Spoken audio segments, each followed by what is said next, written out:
Hello and happy Tuesday.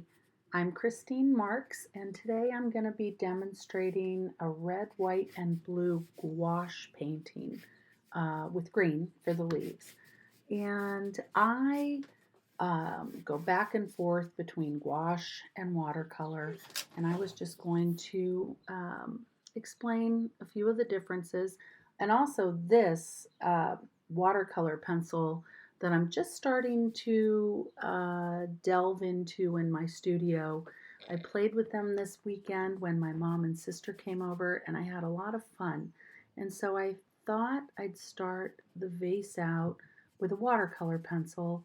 um, it allows me to get a more, I don't seem to struggle with it as much when I block in the vase with a pencil versus a brush. I don't know why not. I think I just play around with it too much with the water. When I do it with watercolor or gouache, it always looks kind of uneven, but with the pencil, you can get it to where you want it and then work from the outside in with the water to blend your color. So I find that a good start. Or, as you've seen in the past on my videos, I take a stamp with ink and stamp it in with a ball jar, which is also fun. But I just found the pencil for the vase to be a little bit less frustrating. The flowers, because they're loose, they're a little bit, I don't worry about those so much. I just don't like it when my vase is completely cockeyed. And I'm going to go over the vase again with a darker color, but it allows me to get that initial shape in the way that I want it. And I felt like working with gouache today. Gouache versus watercolor. Um, Illustrators used to use gouache, and it is, both are beautiful mediums, but they're very, very different. Um, Gouache is an opaque water-based paint known for its vibrant colors and its matte finish. So it it's not doesn't have the beautiful transparency of watercolor. Watercolor, on the other hand, is transparent and you build the color through the layers. There's a little more luminosity. Gouache for me sometimes is more fun. Not more fun. They're both fun. Watercolor's fun. Gouache is fun. I just feel, and I don't know if this is right, that I can make more mistakes with gouache. Gouache is great for creating solid, bold areas of color on paper, like my red.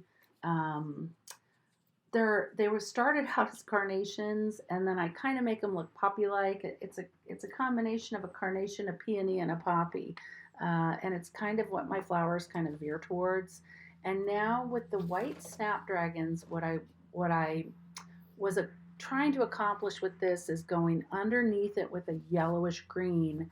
And then I brought out my Winsor Newton white gouache, and my plan is to go over the green and yellow with the white gouache. And it dries rather quickly, so I need to add some water to it. But I'm happy with the end effect. You can see these white flowers on the white paper, and I did not have to go around and darken the background. So I was really happy with just a yellowy green light wash of gouache underneath and going over with pure white. It ended up giving it a nice look, I think. Um, and so and I really felt like doing red, white, and blue after our Memorial Day that we have here in the United States yesterday, or yesterday. It was a very long weekend. Um, I missed here in town, in Doylestown. There are men that hand out red poppies in remembrance of our soldiers, and I didn't go out yesterday and see them. And so I just kind of felt the urge to paint these red poppy-ish flowers today. And I just like the combination of red, white, and blue in general. So, and I love this. I call it periwinkle color. This is the ShinHan gouache that I've used in many demonstrations. It's actually called Hydrangea blue. Um, it's a very periwinkle color, and I really am very fond of it. So I thought it would be a nice combination with the red that I used is the Quinacridone Red, all gouache, and then I had a pink. The only one that I threw in here that was Holbein was the magenta, primary magenta, in combination with some of my Quin Red. So, and then I thought I'd put some little blue. They're not, they're just clusters of blue flowers.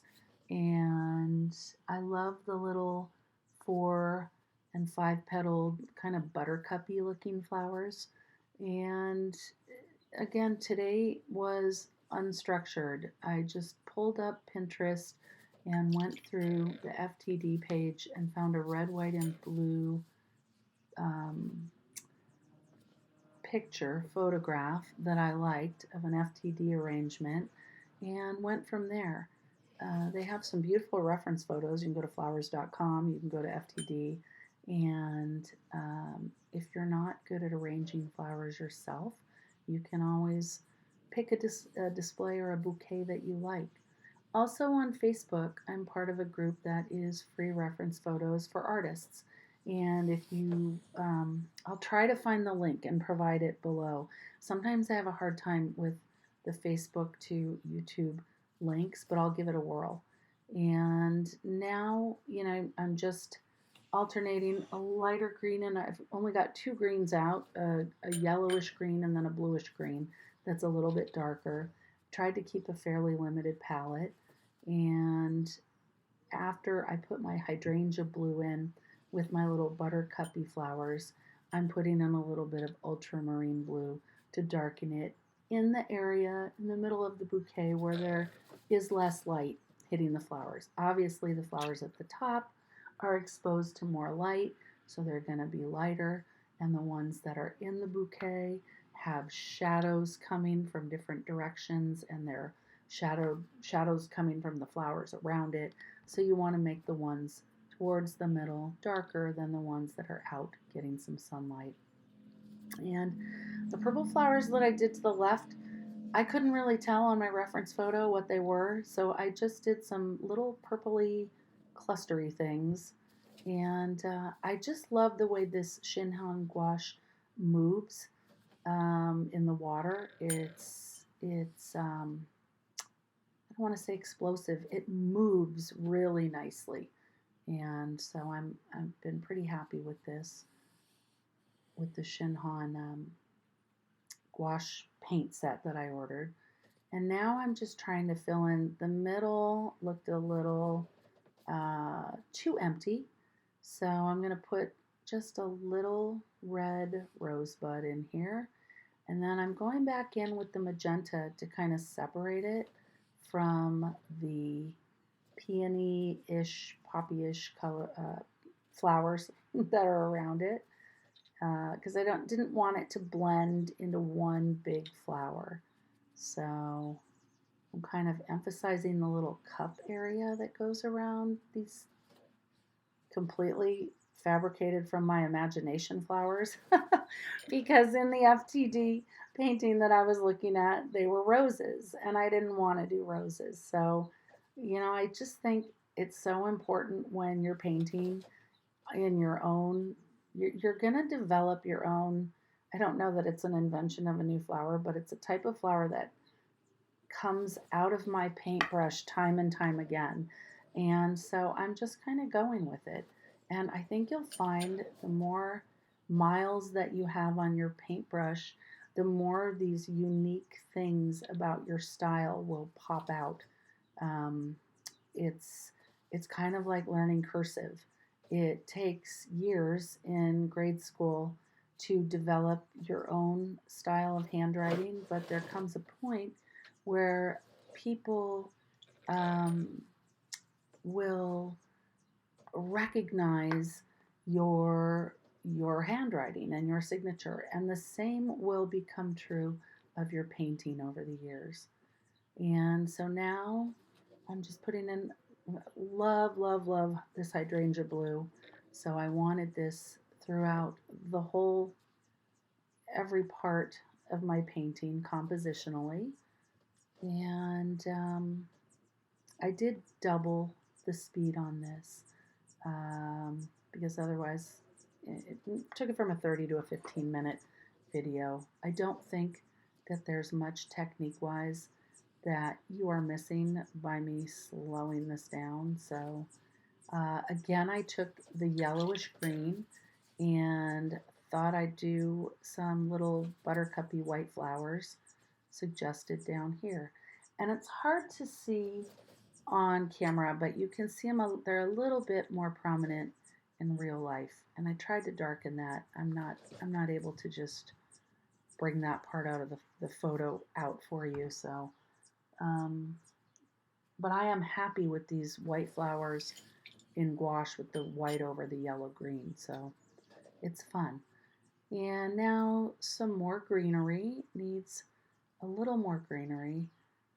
It's hard for me at the end balancing out how much greenery to put in.